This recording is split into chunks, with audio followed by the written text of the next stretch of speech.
Welcome to Crazy, right? A podcast Be your own person. for those affected by Crazy, right? mental health. I wanted to just try it. Crazy, It's something that I've struggled with for a while. Featuring live improvised music Now I finally got my head right again. by your host, am I right? Crazy, It feels good to talk about it. right? Crazy, right? Dave Asher. My guest today is Brandon Krisko. He is an actor and improviser who recently relocated to Chicago after graduation from Washington University in St. Louis. As a psychology major with a diagnosis of Major Depressive Disorder, he is passionate about advocating for a greater understanding of and compassion towards individuals with mental health disorders. Brandon, thank you for joining me here today in my studio. I'm going to step over here to my piano. Do you have aspirations to be a star or on TV? I mean, like, I would never say, like, oh, I don't want to be on TV, or like, ugh, I wouldn't want to be a star, but that's not really it's not what I think about. I always think about, like, I think my aspiration, what it always kind of lives as in my head, is I think about some of the most meaningful artistic experiences that I've had in my life, and I'm like, if I could build an entire career around meaningful artistic experiences, that's what I would want it to be. Like the artists that I always look up to or that I want to be are the ones who are like going back on Broadway to do, you know, cabaret and a little night music because they can. You know, that's the kind of stuff I'd love to do. How do you find that your situation with mental health affects your artistic pursuits? Well, I think the reason why I'm so drawn to performance art and being a performer is because, and improv especially, but acting as well and singing and dancing as well, is because it forces you, if you're going to do it well, it forces you out of your head and into the moment and onto something. I mean, being an artist involves a lot of introspection and understanding who you are as a person, but then ultimately when you're doing the thing, you have to get off of yourself and onto your scene partner, or onto the group, or onto the room. And so, you know, when your head isn't the best place to be, it's so alluring to have this thing that reliably brings you into the moment. Now, the counterpoint with that is, you know, sometimes the depression wins, sometimes the anxiety wins, sometimes the mental health wins, and you find that you're not doing your art at a standard you would like because you can't get in the moment. So it sounds like when the depression hits, it puts you in your head. Yeah. And tell me a little bit about your history with diagnosis and depression. Yeah, and I just wanted to add on to that. Please. My therapist just told me recently, I mean, this is just one framework of thinking about it, but he was like, anxiety is fear of the future, and depression is fear of the past, or worry about the past. And I think that resonates so deeply with me because my depression is very oriented in, you know, things that have happened before and like how it has formed me as a person now. It's not as much about, you know, fear of a specific thing happening or a worst possible outcome. It feels like the right now is the worst possible outcome, and it's because of all these things that have led up to it. So with that being said, thinking about, you know, what are those things that have gotten me to where I am now? The first time I sought therapy was my freshman year of college. And the reason why I did was because the day I moved into college, I found out that my dad was an alcoholic. And, you know, I literally hadn't even met my roommate, hadn't started classes yet, and was sending my dad off to rehab. And, you know, my family was falling apart at the seams. And so I sought therapy because I was like, I don't even understand what just happened to me. And so I need to talk to someone about what's going on. And so at that time, I was diagnosed with something called adjustment disorder with mixed features of anxiety and depression, which is a diagnosis that they give when you're experiencing these intense kind of grief-like symptoms, and they can attach it to a specific root cause. So in this case, it was, okay, you know, August 20th of 2015, you know, that day was the root cause of, you know, everything that was happening at the time, or at least that's what we thought. And to be clear, August 15th, that day, would you go into a little bit about that event? Yeah, so You discovered your father was an alcoholic. Yeah, so I guess the context for it is growing up, my parents had a tumultuous marriage. There was always fighting in the household, always yelling, always slammed doors. And it got to the point in high school where, like, I couldn't even have friends over because I just didn't know what the situation was going to be like at home, and I didn't want to deal with it.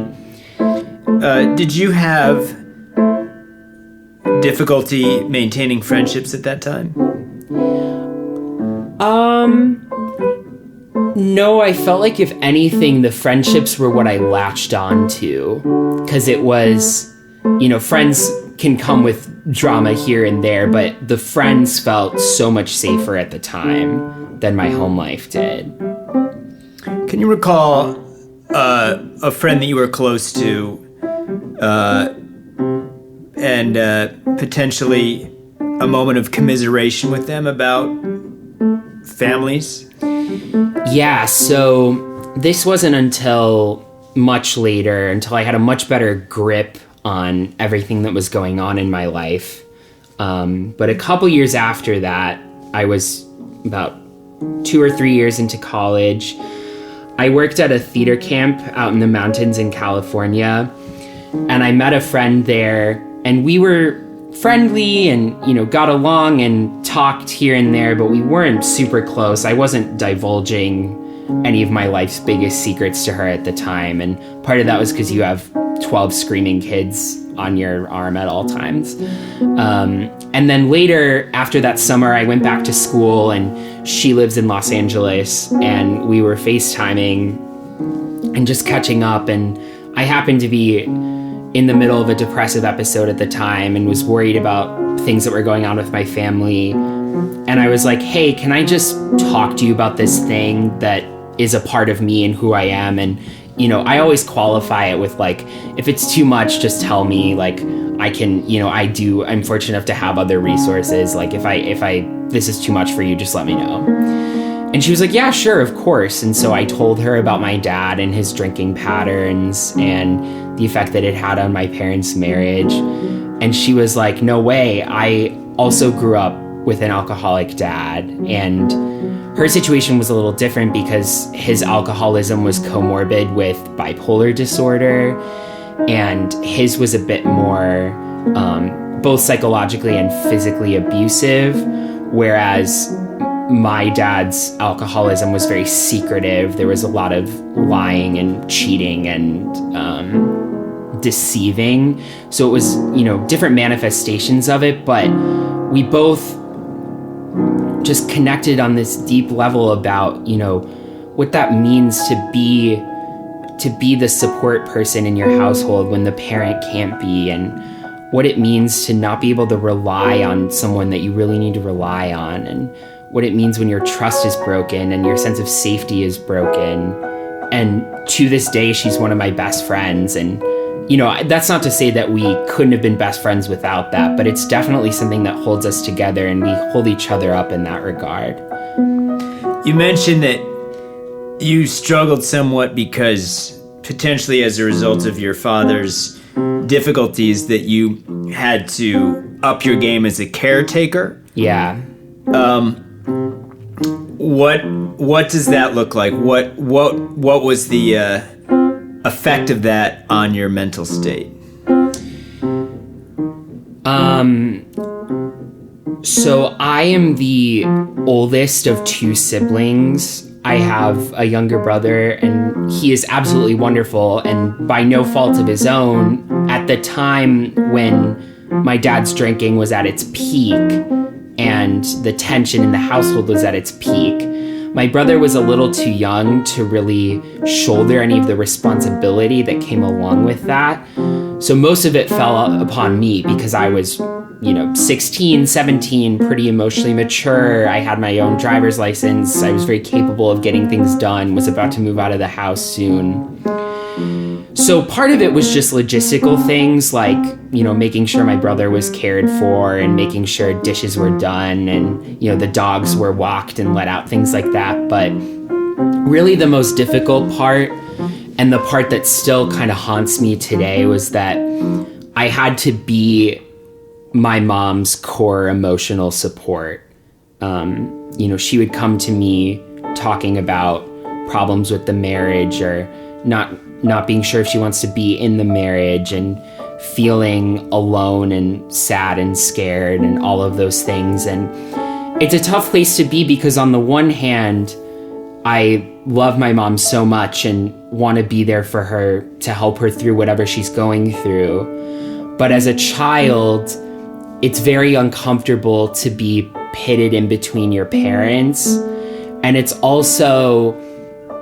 has a negative effect on a child when you make them take on a parental role or a peer to the parent type role, because then, the structure of the family is turned on its head, and it's hard for the kid to understand their place in the world and understand that, if they need to be taken care of, that's okay. And if they can't fix everything, and if they can't take care of their parents all the time, that's okay. And that's the thing that I'm still dealing with to this day is, having that responsibility at home made me grow up very quickly, which in a lot of ways serves me, but in some ways it doesn't, because I don't know how to let someone take care of me, and I don't know how to not feel implicated in everything that is going on around me. And that is I want to jump in there for just a moment. Oh yeah, of course. You use the expression that you feel implicated by everything that's going on around you. Just thinking back here on what you've said and the potential origin of that frame of mind, having to appear to your mother, having to grow up sooner than maybe naturally, having to be put in the middle of things, potentially, that you still today have a battle with that. It stays with you, something that you're maybe currently working on. Is there a way in which you could give an example of, or discover maybe in the moment now, an example of what that's like? In fact, Brandon, I know that you are an improviser and that you sing, so I'm going to raise the stakes just a little bit here. So, could you put me in your head a little bit, or imagine, or discover what it is like to be in a situation and feel implicated by it, even if you might, on a logical framework, say this is not about you, but it's giving you anxiety or it's giving you dis-ease as a result of this wound of feeling implicated by things as a result of this nurture that you went through. Do you understand what I'm getting at? Yeah. Yeah, it sounds like a good exercise. Cool. I am looking into your eyes. I see a tear, and then another, and another. You say to me through bloodshot, I can't do this anymore, not anymore. And I feel for you, and I care for you, but I don't know what to do. I don't know what to do. It's like I'm turning my back on someone, no matter what. Do or die.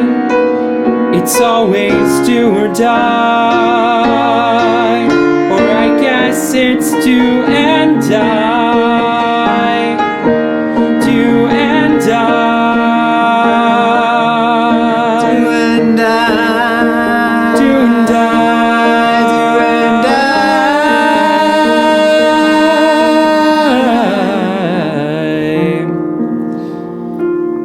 So do and die. Sounds like it sounds like what's happening there is you were really empathizing with somebody and taking on their burden yourself. Yeah. And it's improv, so certainly expressions can come out that, you know, can be unpacked, but also they could just be, you know, whatever you happen to say. But I'm curious, when you said do and die, what was your mindset in the song that encouraged that phrase? Was it an organic twist of do or die, or was there a deeper, did you understand something in that moment when you said do and die? It was both. I mean, part of it was just a twist of the phrase, but I think what it's coming from is do or die implies that there's some sort of choice, some sort of leap you can make that will kind of get you out of the bind you're in. You know, like when I think do or die, I think like, you know, like Annie, NYC, $3, 2 bags, 1 me, like, am I gonna move to the city and strike it big? Like, now's my time, you know, that kind of thing. This was more like do and die. Like, everywhere I turn, there's nothing I can do. Like, if I help my mom any further, I'm turning my back on my dad. And if I turn my back on my mom, then I'm, you know, compromising things that I feel and believe in. And if I take care of myself, then I feel like I'm not taking care of anyone. And it's just kind of like whatever you do, you're going to feel awful because it's an awful predicament to be in. In current day life, and how old are you now, Brandon? 21. 21.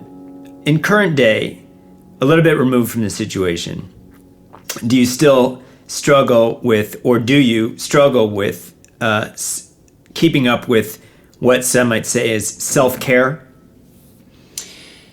There are times where I'm much better at it and times where I'm not as good at it. It's kind of like it has inertia and it gains momentum. You know, the more you do it, the more you're like, yes, this is great. And I'm starting to feel even better. And that makes me want to do this thing. And that makes me want to do this thing. And when you slow it down, you stop feeling like you deserve it. And then you get slower and slower and slower. I think something that's important to talk about when talking about self-care is I think self-care gets a bad rap because it's often in cultural dialogue conflated with indulgence. You know, it's like self-care is thought of as like bubble baths and chocolate cake and big glasses of red wine and stuff. And it's like, you know, sure, that can be self-care in some instances, but sometimes self-care is really hard. Sometimes self-care is going to therapy and talking about some of the most difficult things you've ever been through or are feeling. And sometimes self-care is like, you need to make the bed and like you need to change your outfit even though you don't want to. And sometimes self-care is like, you need to stick up for yourself in this situation even though you don't want to, because your needs aren't being met and you're not functioning in a healthy way.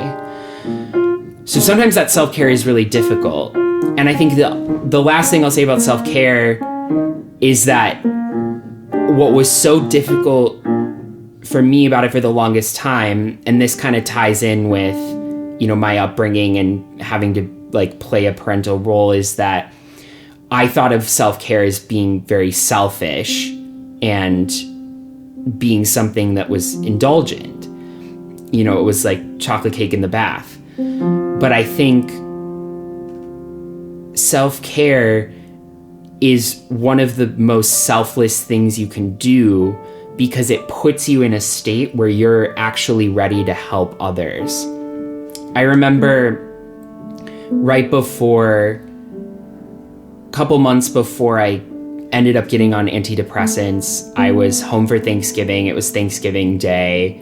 My grandparents were over, and I was literally lying on the floor of the living room, and on my belly, and I couldn't get up because I was so bogged down by just the mental weight of everything.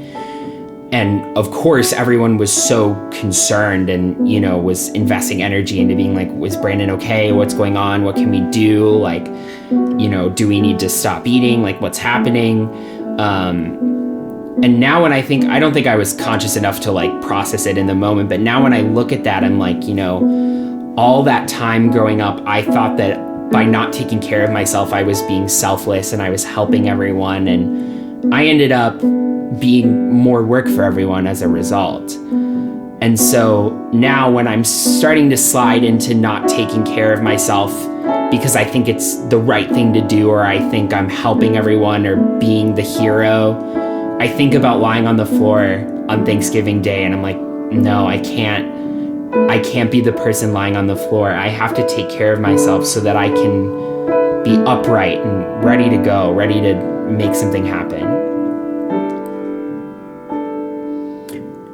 What is your relationship like with your father now? We have a weird dynamic because on the surface, it's very positive. We get along very well. We almost never fight, except for there are kind of two things that are causing a rift, both spoken and unspoken. One is that my dad has recently decided that he wants to drink again, not in like a alcoholic drink in the basement and hide vodka in the insulation kind of alcohol drinking, more like he doesn't consider himself to be an alcoholic. He thinks that he is someone who struggled with alcohol or didn't use it correctly, but has since overcome the issue and knows how to deal with it. And that makes me very angry and scared because I'm just not sure I agree with that. And there's no evidence for me from his behavior that makes me think that he can handle it effectively, because I've only seen negative instances with him and alcohol. The other issue is, I think, it's very sweet. I think he feels very guilty about what his behavior has put me through and what it has done to me. And so he kind of puts me on a pedestal, and I basically can't do anything wrong in his eyes anymore. I mean, he very rarely gets irritated with me or gets mad at me about anything. And so we had a conversation a couple months ago where he told me that he wanted to start drinking again. And we were in a restaurant and I almost like flipped the table over. There was almost like "Pad see you" like all over his face. And he was just like, no, like, I appreciate the feedback. And I almost want him to get mad. Like, I almost want him to like fight for it if it's really something he wants to fight for, Was there a resolution? Did he pick up drinking again? He hasn't as of now. And I say that with like pretty strong confidence just because I know really, I mean, I'm not living at home anymore, but I know very well what it looks like when he's drinking. And I don't think I've seen that, and no one in my family thinks they've seen that. He's kind of digging his heels in the mud and is being like, well, okay, well, you guys don't want me to drink, so I guess I won't, and is very like crabby and stubborn about it. And I miss, because when he first went through rehab and was out of rehab, he was so proud of being sober, and the AA program was something that was such a touchstone in his life. I mean, I remember when he got his 1 year coin, he was in tears just of how much that meant to him. And now I'm not sure he would care less whether or not he had the coin or not. I think it's just kind of a chore at this point to stay sober. As a result of having this upbringing, have you tempered drinking or substance use in your life? Absolutely. I didn't drink for my first 2.5 years of college because I was convinced in my head that the second I started drinking, I would become an alcoholic and like ruin my family's life, and like have to drop out of school. Like I just went to the worst possible place in my head. Now I drink moderately. I've come a long way in that regard. But not drinking at the time was very isolating because, you know, when you're in college, especially the first couple of years, all anyone does is drink alcohol. I mean, that's the centerpiece of the social dynamic in college. And, you know, I couldn't go to a party without someone asking, like, why don't you drink? And, you know, oh my gosh, are you like, you know, just like afraid or like a prude or something? And sometimes I would just be like, oh, you know, I get migraines or something like that. And sometimes I'd have a bit more of a chip on my shoulder and be like, no, actually, this is it. This is the problem. I remember one time I came home from a party in college, like 2 or 3 a.m. And it was like I had a great time because I was with my theater friends and like no one cared if I was drinking or not. But I got home and my roommate was on the floor of the bathroom, like almost unconscious, vomiting, pale white, so drunk. And I was like, oh man, I can't deal with this. And so I was like, I'm gonna call the emergency services team on him. And my suite mates were like, no, don't do that. Like, he's fine. Like, we'll get over it. And I was like, no, like, I'm not staying up while he's barely conscious and riding this out with him. And I don't feel equipped to take care of him. I'm going to do the right thing and call someone who is. And they kept giving me pushback. And one of them was like, you know, Brandon, no offense, but like, I don't think you really have a lot of experience with drunk people or like know what that's like. And I was like, hey, actually, my father's an alcoholic. Like, I think I know better than anyone the dangers of alcohol and how to work around them. And then there was just kind of dead air in the room, and I picked up my phone and called emergency services. Do you feel like you're an asset to current peers of yours because of your experience with mental health and examining it? And if so, could you go into how you do or are able to help other people have insights or be a rock for people if you are? Yeah, I mean, I don't know if I would describe myself as an asset, but I think the thing that I try to do is I try to be very open about my own experiences and the way I'm thinking and feeling. And I mean, that's why I'm on this podcast today talking about it, because my hope is that by me sharing my stories and my experiences, those who are on the receiving end of these stories will feel like they are in a safe space to also share their stories. And hopefully that will be a therapeutic endeavor for them as well. And when it comes time for them to share, you know, I stop talking and I listen. I always hate when I'm, sharing how I'm feeling and someone wants to come in with like 10 different ways to fix it. Not that that's like coming from a bad place or isn't helpful at times, but when I'm feeling low, I just really need someone to be there because depression is so isolating and it makes me feel like no one else is there to help me or like no one can get me out of it. And so if someone's just there listening, that is like the light at the end of the tunnel. And so that's what I hope I can provide for others as well. Now, you identify as a gay male, is Yes. correct? And would you communicate to me the story of the first person who you came out to? Yes. So the first time I ever came out, it was to a boy in my high school who turns out is also gay, and now he identifies as gay as well. And we had a brief like romantic thing right after we came out to each other, and I think that kind of comes from a place of like when you're like the only two gay kids at the high school, like you're naturally going to be drawn to each other. And then I think I'm going to take his word for it here and say, give him the benefit of the doubt and say that he was in a really bad place at the time and wasn't comfortable with himself at all, or, with the way that his like sexuality was settling in. And so pretty soon he basically stopped responding to any of my texts, wouldn't make eye contact with me at school, and started saying mean things about me in texts and on the internet and to all of my friends, and basically completely turned his back on me. And so that sort of set up this framework for me of coming out isn't going to be a safe thing. It's going to have repercussions when you do it, and you have to tread lightly.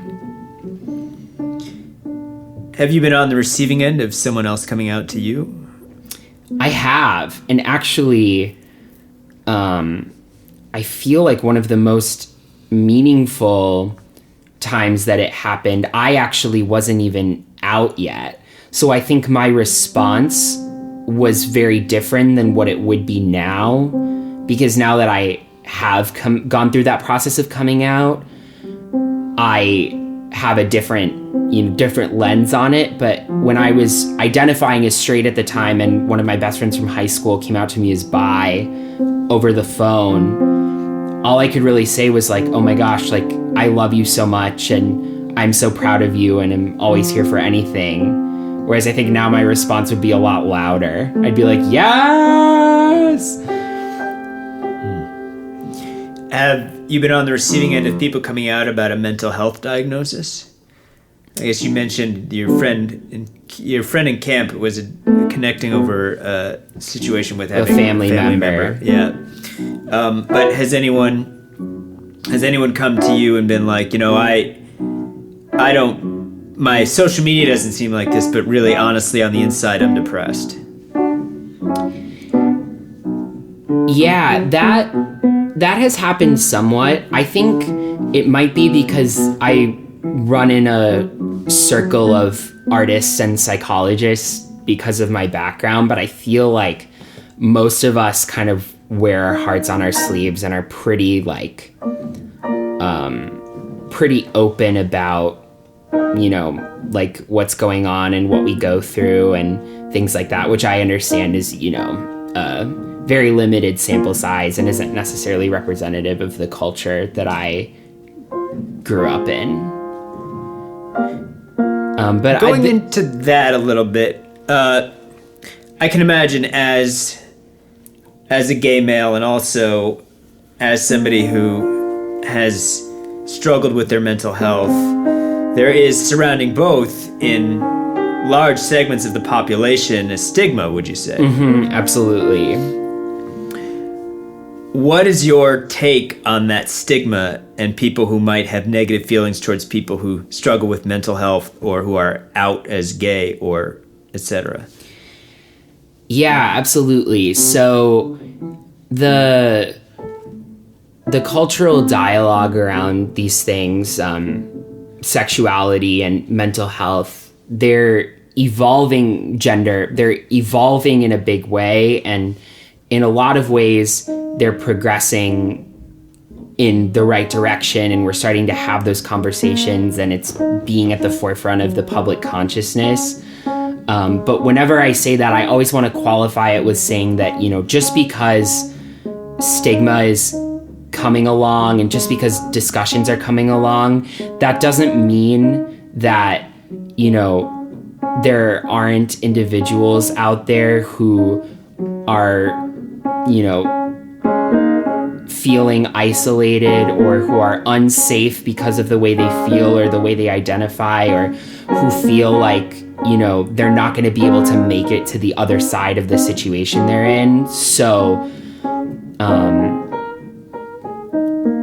I always want to qualify talking about, things progressing with saying that, that doesn't mean that whatever anyone is going through is invalid. Whatever you're feeling is absolutely valid if you're out there and struggling with these types of things. And, if you feel like, oh yeah, lots of kids at my school are out and proud, but it's very accepting, but for some reason I'm not there yet, or, I'm not there yet because of A, B, C, D, E, F, G reasons, that is okay. And that is, part of your journey, and you will progress along as well. And, there's a whole community out there who loves you and wants to help you. Do you feel, in terms of community and mental health and gender spectrum and sexuality, do you feel there's a particular group forming that you're aware of, either in your circle of friends or in the social stratosphere, of people who are both open about their gender identification and their diagnoses?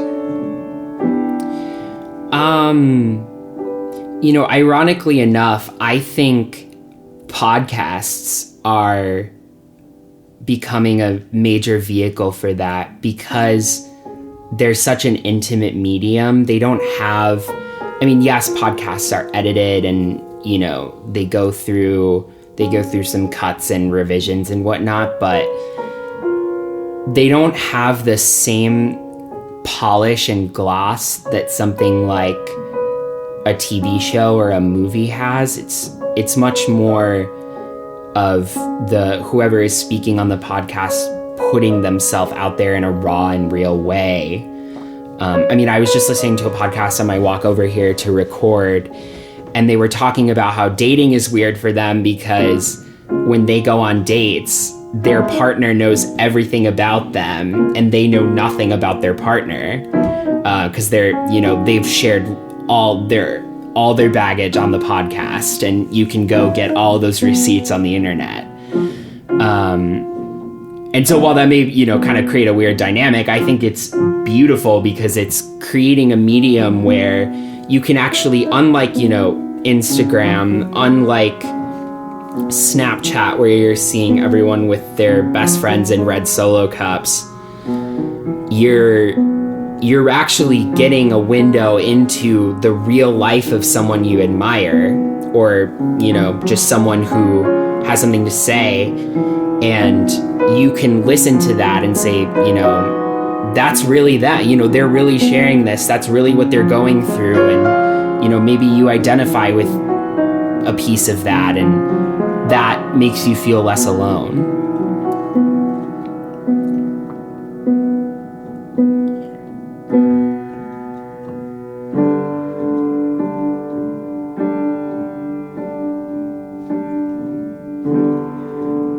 What's something that you're looking forward to? Anything specific?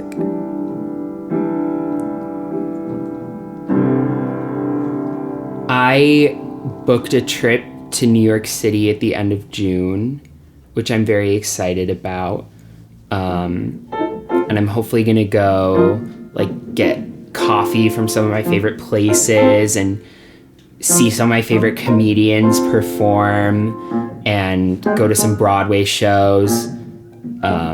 We talked a little bit earlier about the artistic pursuit and wanting to do things that you love. It sounded like on your own terms as well. You mentioned the idea of doing projects such as somebody who's already made it in the industry and then could go back and maybe do a run on Broadway of a pet project because they've earned it. But that potentially you might want to just start from that point, it sounded like. What would be if you could have a run in a New York in a Broadway show? Was that something you would want? Would you want like a solo / small ensemble show where you're the star on a Broadway show? Oh, of course. Yeah, I'd love to. My dream role has always been the MC in cabaret. And I would love to like get into that full drag and like slide down a fire pole 8 times a week. Could you, not lifting the melody or the lyrics, but of course, there's a couple songs that come to mind. I played that role in high school. Oh, you did? Yes, and oh my gosh. so I'm familiar with the musical and that role as well.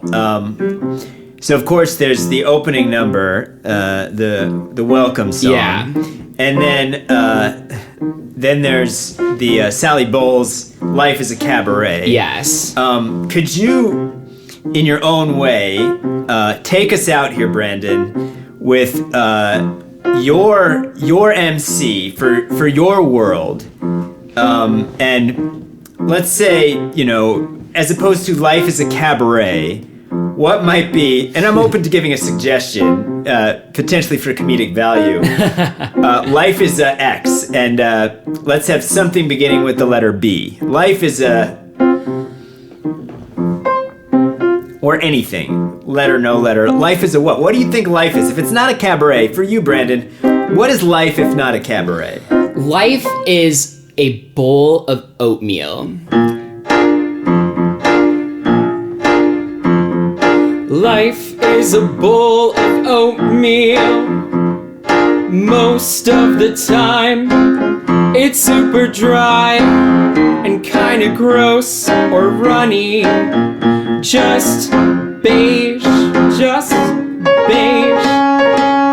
But when you find the right bowl, you know, the kind from like a Pottery Barn or West Elm, and it has some bananas, and it has cinnamon and maple syrup coming out of a tree. I'm from Minnesota, I can't help it.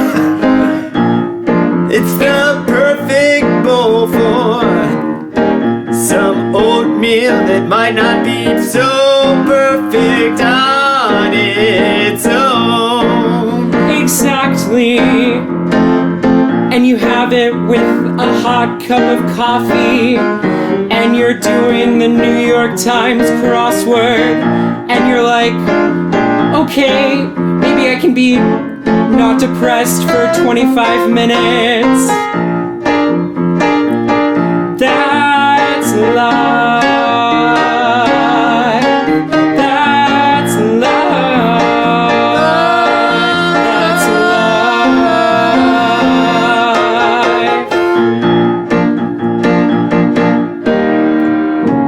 Or you can put it in a mason jar and make them overnight.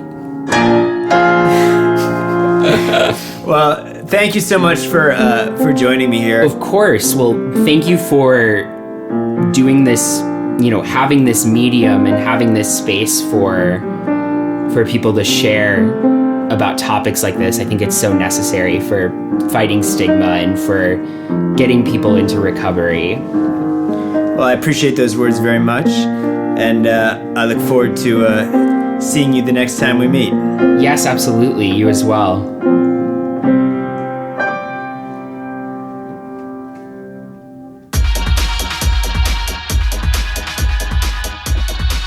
Thank you again to Brandon Krisko. You can follow Brandon on Twitter at PanicAtTheKrisko and see him perform musical improv with Lower Back Tattoo and Space Gumbo Sunday nights at the IO Theater. Take care, Brandon, and talk more soon. That wraps up this episode of Crazy Right with Dave Asher. Thank you so much for listening. If you enjoyed this episode, please consider writing a review or rating this podcast. And of course, we would love it if you subscribe. I'm Dave Asher, and I'm glad to be here.